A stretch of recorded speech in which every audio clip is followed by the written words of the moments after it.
विवेकी हैं। हमें आपको बार बार ये कहने की आवश्यकता नहीं कि आप सावधान होकर सुनिए, लेकिन फिर भी जो बात हम कहने जा रहे हैं उसके श्रवण में थोड़ा भी प्रमाद हुआ तो बात समझ में नहीं आएगी। इसलिए हम बड़ी विनम्रता से निवेदन कर रहे हैं कि आप सावधान होकर ध्यान देकर उसको सुने जो हम कहना चाहते हैं।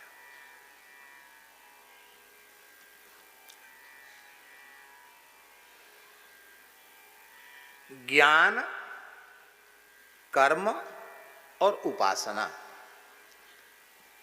ये तीन मार्ग ही जीव के लिए परम कल्याणकारी मार्ग हैं। ज्ञान मार्ग, कर्म मार्ग और उपासना, जिसको भक्ति मार्ग करते। ज्ञान, कर्म और उपासना माने भक्ति। प्रत्येक जीव का जन्मांतरीय साधन अलग होता है। उस जन्मांतरीय साधन के अनुसार उसके अंतःकरण का निर्माण होता है और वह अपने पूर्व साधन से संस्कारित अंतःकरण के अनुरूप ही साधन में प्रवृत्त होता है। चाहे ज्ञान मार्ग का साधन हो, चाहे कर्म मार्ग का साधन हो, अथवा भक्ति मार्ग का साधन हो। आप लोगों में से आप लोगों ने एक महापुरुष का दर्शन किया होगा, श्री अयोध्या जी वाले परम पूज्य श्री ब्रह्मचारी जी महाराज, जुगल जी। परम पूज्य प्रातः स्मरणीय श्री विंध्येश्वरी ब्रह्मचारी जी महाराज, श्री विंध्येश्वरी प्रसाद शुक्ल,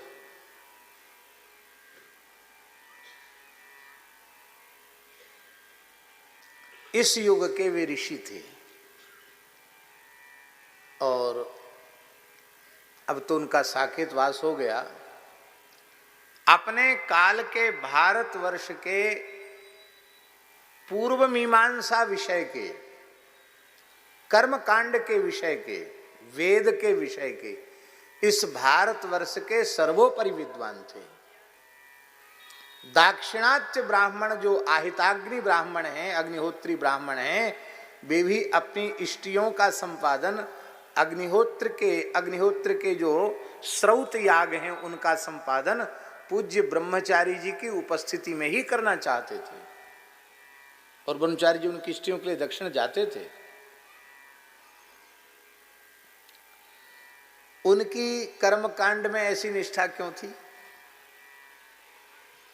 आप पूछ सकते हैं कि नहीं? बचपन से ही अयोध्या जी में रहे, वो आखिरी क्षण तक अयोध्या जी में रहे, एक से एक दिव्य भगवत प्राप्त संतों का संग किया उन्होंने, और वे स्वयं भी भगवत प्राप्त ही थे हमारी अपनी श्रद्धा के अनुसार। लेकिन उनकी कर्म मार्ग में इतनी निष्ठा क्यों थी? इसका उत्तर आप दे सकते हैं? इसका उत्तर यही है कि वे पूर्व जन्मों में भी कर्म मार्ग के ही श्रेष्ठ साधक थे। उन्हें अपने कई जन्मों की स्मृति थी, ब्रह्मचारी जी को जाति स्मृत थे वो। और उन्होंने कई जन्म पूर्व ये निश्चय किया था कि संपूर्ण जगती तल पर जब तक पुनः वैदिक धर्म प्रतिष्ठित नहीं हो जाएगा तब तक हम बार बार जन्म लेकर वैदिक धर्म का पालन करते रहेंगे। उनको अपने कई जन्मों की स्मृति थी। विलक्षण मेधा ऋषि ही थे वो। तब उनकी निष्ठा क्यों? क्योंकि उसी मार्ग पर कई जन्मों से चल रहे हैं वो। कई जन्मों से चल रहे हैं, इसलिए उस मार्ग में उनकी प्रवृत्ति है, उनकी निष्ठा है। कुछ साधक ऐसे होते हैं जो आरंभ से ही ज्ञान मार्ग के साधक होते हैं। क्यों? क्योंकि उनका जन्मांतरीय संस्कार ऐसा है, कई जन्मों से उस मार्ग की साधना कर रहे हैं, उसके अनुरूप उनके अंतःकरण का निर्माण हुआ है और उनको अपने अनुरूप महापुरुष भी मिल जाते हैं, फिर उनका साधन शुरू हो जाता है।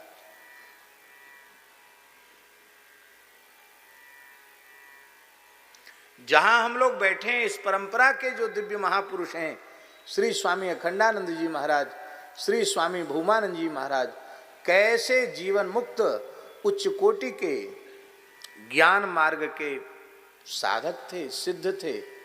क्या कहें उनके संबंध में।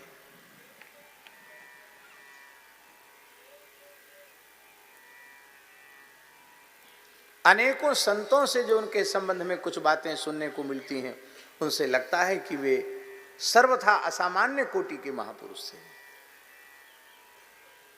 और उनका जन्मांतरीय साधन ऐसा, किसी किसी को देखेंगे उनका जन्मांतरीय साधन केवल भगवान की उपासना का है, भक्ति का है। हमारे श्रीधाम वृंदावन में परम पूज्य श्री सुदामा दास जी महाराज बहुत उच्च कोटि के महापुरुष थे, सिद्ध पुरुष थे, बहुत अच्छे महात्मा थे। यहाँ विराजमान महानुभावों में से कई महानुभावों ने उनका मंगलमय दर्शन किया होगा। भजन की निष्ठा का प्रतीक थे वो। भजन कैसे करना चाहिए, उनसे प्रेरणा लेनी चाहिए। सुदामा कुटी के बड़े पुजारी जी थे, उनका नाम था पूज्य श्री रामचंद्र दास जी महाराज।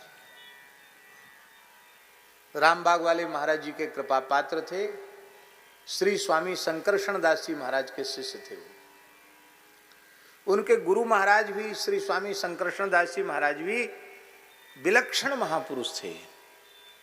गिरिराज जी में बाबा पूछरी में रह के उन्होंने 18 वर्ष तक केवल जंगल की पत्ती खा करके और छाछ लेकर के 18 वर्ष तक उन्होंने मंत्र राज का जप किया था गिरिराज जी में रहकर। कितने वर्ष? एक आसन से 18 वर्ष। एक आसन से का मतलब उतने समय आसन नहीं हटाया, गिरिराज जी छोड़ के कहीं गए नहीं, स्थान छोड़ के कहीं नहीं गए। और हमने जैसा संतों से सुना है कि वे नित्य 20 घंटे बैठते थे एक आसन से। कितने बैठते थे? 4 घंटे में खाना पीना सोना सब शरीर की क्रिया 4 घंटे में, 20 घंटे बैठते थे। उनके शरीर में मंत्राज के जब से ऐसी दिव्यता आ गई थी शंकरशरण दास जी महाराज के शरीर में कि उनको गुदड़ी कंबल ओढ़ के रखना पड़ता था। कपड़ा उघाड़ते ही शरीर से प्रकाश निकलता था उनके। वृंदावन में रामबाग की स्थापना उन्होंने की। रामबाग और जानकी बाग 2 स्थान उनके द्वारा स्थापित हैं वृंदावन में। उनके शिष्य थे श्री पुजारी रामचंद्र दास जी महाराज। गुरु जी भी बड़े भजनानंदी सिद्ध पुरुष थे, पुजारी जी भी बचपन के साधु थे। बिहार का शरीर था उनका, पुजारी जी का। और बिहार में चंद्रगढ़ एक स्टेट है, अब तो स्टेटें खत्म भई, लेकिन ये गया के अंतर्गत आता है स्टेट चंद्रगढ़। वहाँ के राज परिवार के गुरु थे, जिस परिवार में राजगुरु परिवार में ये पैदा हुए थे पुजारी जी। तो हमसे बड़ा स्नेह रखते तो कहते थे, बच्चा क्या बता मैं, हमारे घर में हमारा जैसे जनेऊ हुआ, संध्योपासन करना शुरू किया, तो हमारे घर में भी हमको ठाकुर जी की सेवा मिली, पूजा मिली। फिर बोले भाई यहाँ थोड़ा बहुत पढ़ाई हो गई, संस्कृत विद्यालय में भर्ती करो। तो डाल्टनगंज में संस्कृत विद्यालय था, वहाँ पढ़ने गए। गुरुजी निम्बार्क संप्रदाय के थे, उनके सेव्य राधा कृष्ण भगवान थे और महाराज 12 स्वरूप शालिग्राम जी के रखते थे वो। बड़ी भारी आचार विचार की, बड़ी कर्मकांड की बड़ी सेवा थी। वहाँ जाने के बाद गुरुजी ने सब विद्यार्थियों को कोई न कोई सेवा करनी पड़ती थी, हमको गुरुजी ने ठाकुर जी की सेवा ही सौंपी। बोले भाई हम वृद्ध हो गए हैं, अब सारी सेवा तुमको करनी, हम तो केवल तुलसी से अर्चन करेंगे। तो बोले वहाँ गए तो वहाँ हमको पूजा मिली। और बोले जब बाबा जी बन गए, पढ़ते पढ़ते वहाँ से भाग आए, भाग के वृंदावन चले आए और रामबाग में आए तो गुरु महाराज ने शरण में लिया और कुछ दिन रख करके बस भेज दिया और भेज देने के बाद बोले भाई देखो ऐसा है, तुम ब्राह्मण बालक हो और हमको ऐसा अनुभव में आ रहा है कि तुम कई जन्मों से भगवान की पूजा ही कर रहे हो। गुरुजी ने कहा कि हम देख रहे हैं कि तुम कई जन्म से साधु हो और हर जन्म में ठाकुर जी की पूजा कर रहे हो, तो देखो हमारे स्थान में भी रघुनाथ जी के प्रधान पुजारी बन के रहो। बोले वहाँ गुरुजी ने महीना भर भी नहीं हुआ था भेज लिए, गुरुजी ने धनुर्वाण दे करके और पंचगव्य दे करके और गुरुजी ने हमको मंदिर में घुसा दिया। और बोले उसके बाद जब श्री सुदामा दास जी महाराज के आग्रह से यहाँ सुदामा कुटी में आए तो बोले बड़े ठाकुर जी तो थे नहीं, लाल जी थे। तो श्री सुदामा दास जी बोले कि हम तो साधुओं को रोटी बना के जिमाने में हमारा समय चला जाता, ठीक से सेवा हो नहीं पाती है। पुजारी जी आपने बड़ी कृपा की, आप यहाँ गरीब की झोपड़ी पर हो, आप ठाकुर जी की पूजा कर लिया करो। तो बोले ठाकुर जी ऐसे गले पड़े हमारे बचपन से लेके अब तक, बूढ़े हो गए हैं, बोले अब भी हमको बिना ठाकुर जी के मंदिर में गए, सेवा में गए, हमको संतोष नहीं होता। अब ये क्या बात है, ये पूर्व का संस्कार है। हमारे कहने का प्रयोजन है भक्ति के उपासना के संस्कार भी जन्मांतरीय संस्कार होते हैं। किसी की नाम जप में प्रवृत्ति होती है, किसी की पूजा में प्रवृत्ति होती है, किसी की कथा श्रवण में प्रवृत्ति होती है। सबकी अलग अलग प्रवृत्तियां जन्मांतरीय साधनों के अनुसार होती हैं। हठ योग के साधक भी जन्मांतरीय संस्कारों से होते हैं। नाद योग, श्रुत शब्द योग के साधक भी जन्मांतरीय संस्कारों से होते हैं। इसलिए शिव संहिता में लिखा है कि समर्थ गुरु साधक के जन्मांतरीय साधन का विचार करके उसको साधन देते हैं, और जब विचार करके साधन देते हैं तो वो जल्दी आगे बढ़ जाता है। जिनमें ऐसी सामर्थ्य नहीं है वो भगवान के नेत्र हैं, ज्योतिष शास्त्र। अब उतना गंभीर ज्ञान न हो तो बात अलग है, नहीं तो ज्योतिष शास्त्र के अनुसार भी निश्चय किया जाता है कि इस व्यक्ति को किस साधन का आश्रय लेना चाहिए।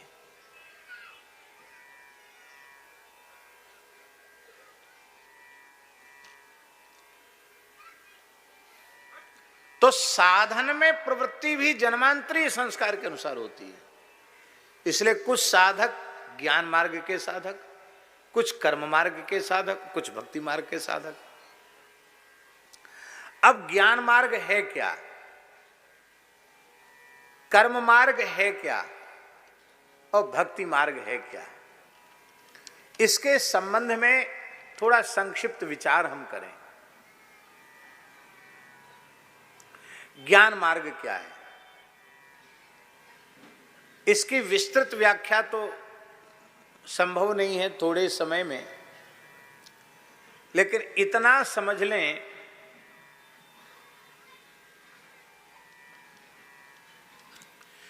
देहाध्यास की सर्वथा निवृत्ति और साधक का अपने स्वरूप में पूरी तरह प्रतिष्ठित होना, ये ज्ञान मार्ग है। मैं शरीर नहीं हूं, मैं देह नहीं हूं, मैं इंद्रिय नहीं हूं, ज्ञानेन्द्रिय कर्मेंद्रिय भी मैं नहीं हूं, अंतर इंद्रिय जो मन बुद्धि चित्त अहंकार है वह भी मैं नहीं हूं। क्योंकि यह अंतर इंद्रिय जो अंतःकरण चतुष्टय है ये भी प्रकृति है और मेरा प्रकृति से कोई लेना देना नहीं है। मैं प्रकृति से सर्वथा विलक्षण हूं।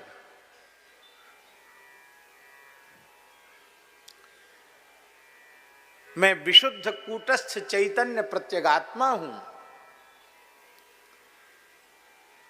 और वह जो मेरा स्वरूप है वह स्वरूप केवल इस आकृति विशेष में स्थित नहीं है। और ध्यान में आई बात, आकृति विशेष में स्थित नहीं है। वो आत्मा जो है वह अलग नहीं है। अयम आत्मा ब्रह्म, वह आत्मा ही ब्रह्म है। और वह जो ब्रह्म स्वरूप आत्मा है वह आत्मा ही सर्वत्र है। आत्मै वेदम सर्वम, ये जो कुछ है सब आत्मा ही है। आत्मा से भिन्न जो है वो अनात्मा है। अनात्मा माने जड़, और जड़ कुछ है ही नहीं, क्योंकि सर्वम खल्विदम ब्रह्म।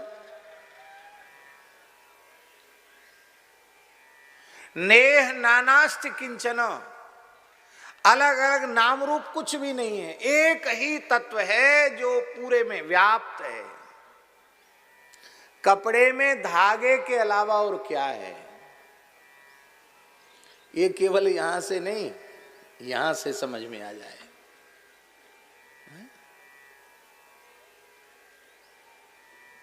सुखदेव जी जा रहे थे जन्म लेते ही जंगल की ओर, और व्यास जी पीछे पीछे पुत्र पुत्र कहकर चल रहे थे।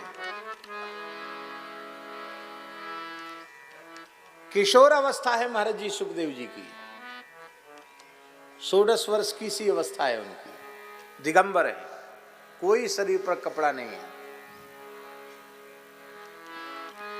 तम द्वष्ट वर्षम सुकुमार पाद, कितने सुंदर हैं सुखदेव।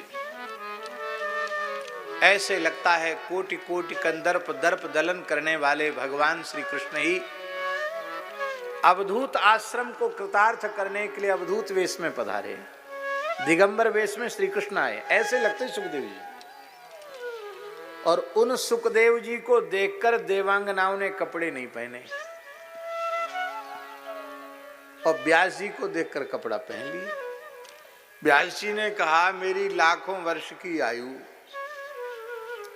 वयोवृद्ध तपोधन ऋषि, और मुझे देखकर तुम्हें लज्जा आ गई, तुमने कपड़े पहन लिए। वो कामदेव के सौंदर्य को भी विलज्जित करने वाला मेरा अवधूत पुत्र सुखदेव, उसको देखकर तुम्हें तनिक भी लाज नहीं आई, इसका क्या कारण है? उन देवियों ने कहा, महाराज बुरा मत मानना, आप विशुद्धांतःकरण के हैं, आपके चित्त में विकार नहीं है, ये हमें अच्छी प्रकार से मालूम, आप सर्वथा निर्विकार महापुरुष हैं। लेकिन आपके पुत्र में जैसा तत्व ज्ञान प्रतिष्ठित है, वैसा ज्ञान आपके भीतर भी प्रतिष्ठित नहीं है, क्योंकि आपकी दृष्टि में ये स्त्री का शरीर है और ये पुरुष का शरीर है। ये भेद ज्ञान आपकी दृष्टि में है, और आपके पुत्र की दृष्टि में ये भेद ज्ञान नहीं है। जिसका भेद ज्ञान सर्वथा विनष्ट हो गया हो, वो ज्ञान मार्ग का साधक है। भेद रहित हो चुका हो, वो ज्ञान मार्ग का साधक है। भेद समाप्त।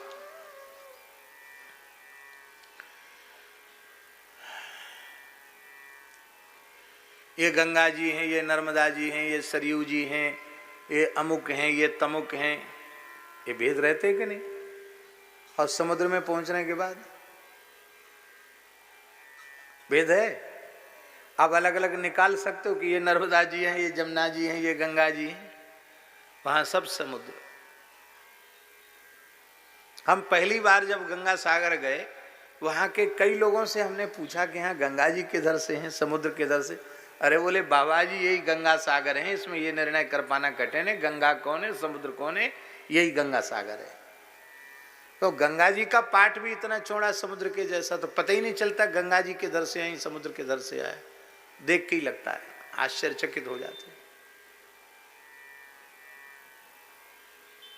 नाम रूप छोड़कर जैसे नदियां समुद्र में एकाकार हो जाती हैं, समुद्राकार हो जाती हैं, ऐसे जो नाम रूप के भेद को छोड़कर ब्रह्म में एकीकृत हो गया हो, वो ज्ञान मार्ग का सर्वोच्च साधक है।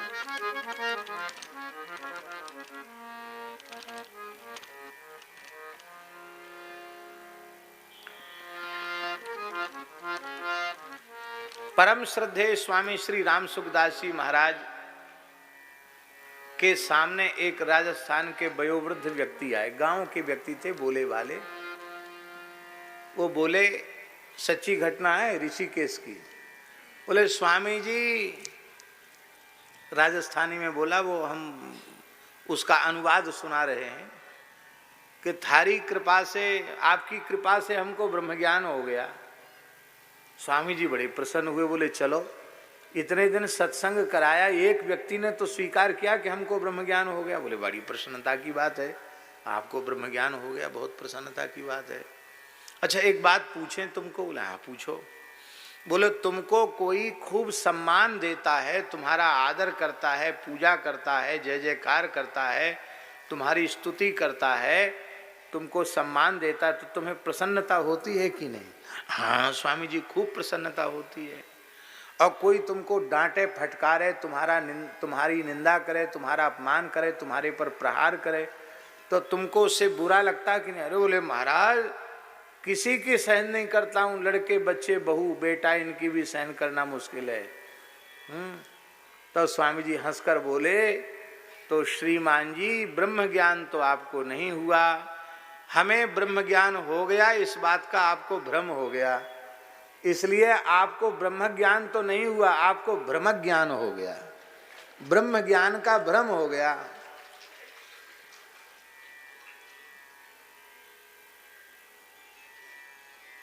ये ज्ञान मार्ग क्या है? महाभारत में महाराज जी एक प्रसंग है, उसमें युधिष्ठिर कहते हैं अपने भाइयों से मैं संन्यास ग्रहण करूंगा, ज्ञान मार्ग का आश्रय लूंगा।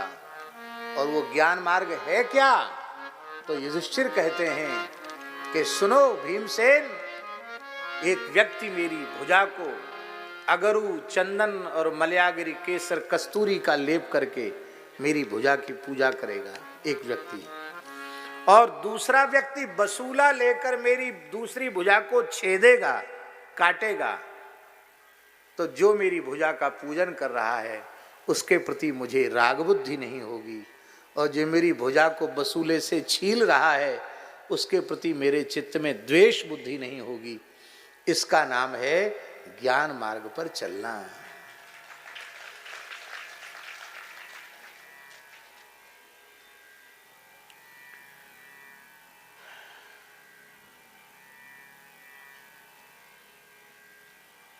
ये जो सोहम शिवोहम की जो पवित्र भावना है, ये लौकिक धरातल की चीज नहीं है।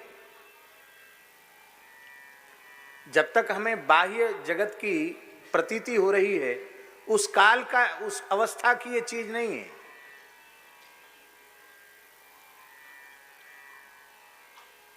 महाराज जी ज्ञानगुदरी जो हमारे संप्रदाय की एक परंपरा में है, श्री जगतगुरु श्री मदाध्य रामानंदाचार्य भगवान ने अपने शिष्य कबीरदास जी को जो उपदेश दिया उसको हम लोग ज्ञानगुदरी कहते हैं। और अब तो धीरे धीरे लोग उन्हें पाठ करना बंद कर देने, पुराने साधु सब ज्ञानगुदरी का पाठ करते थे, बड़ी महिमा है उसके पाठ। ज्ञान गुदरी जो पढ़े प्रभाता,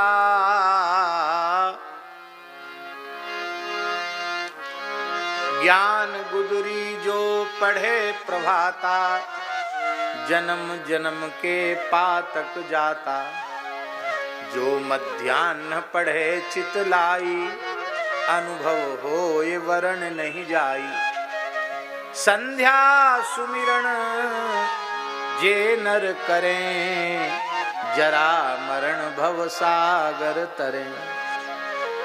हमारे यहाँ साधु त्रिकाल पाठ करते थे ज्ञानगुदरी का, हमारे यहाँ परमहंसी अभी भी त्रिकाल पाठ करते हैं, प्रातः मध्याह्न और सायं।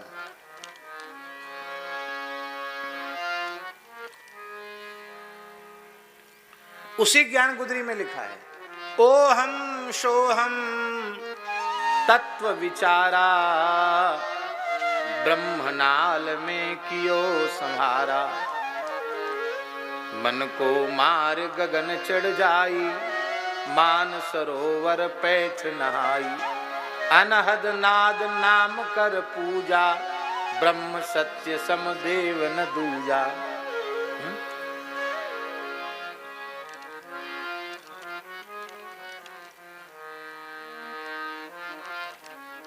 छूटा कलमस, जब ओम हम, ओम माने ओंकार रूपो हम, प्रणव स्वरूपो हम, शिवो हम, सोहम, ये समाधि में जब अनुभूति हो गई तो छूटा कलमस, सारे कलमश छूट गए। मिला अलेखा, जो अब तक कहीं लिखा नहीं था वो मिल गया। छूटा कलमश मिला अलेखा, यही नैनन ते राम को देखा। इन्हीं नेत्रों से राम जी का दर्शन कर लिया। ये राम जी का दर्शन क्या है स्वामी जी? ये जो कुछ दिखाई पड़ रहा है सब राम जी ही हैं, यही राम जी का दर्शन है। जो दिखाई सुनाई पड़ रहा है वह भी राम जी हैं, और जो दिखाई सुनाई नहीं भी पड़ रहा है, जहां हमारे मन इंद्रिय आदि की गति नहीं है, वह भी राम जी ही हैं। छूटा कलमश मिला अलेखा, यही नैनन ते राम को देखा।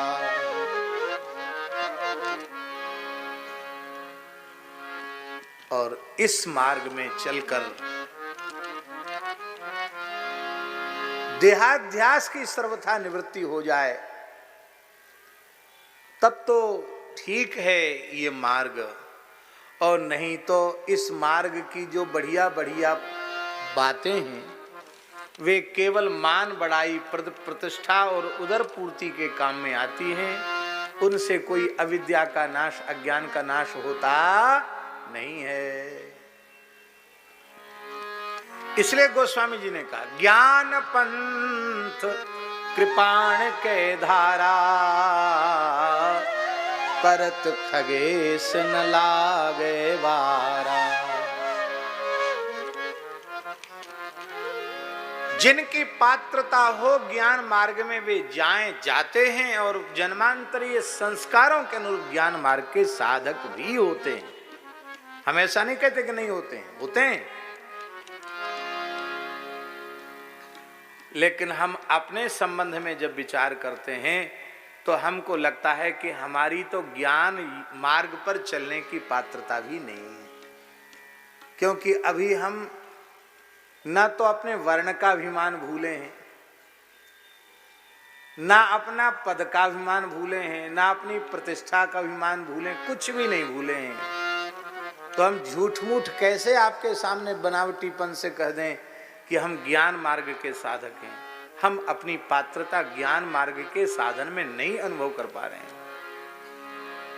हम इस लायक नहीं हैं।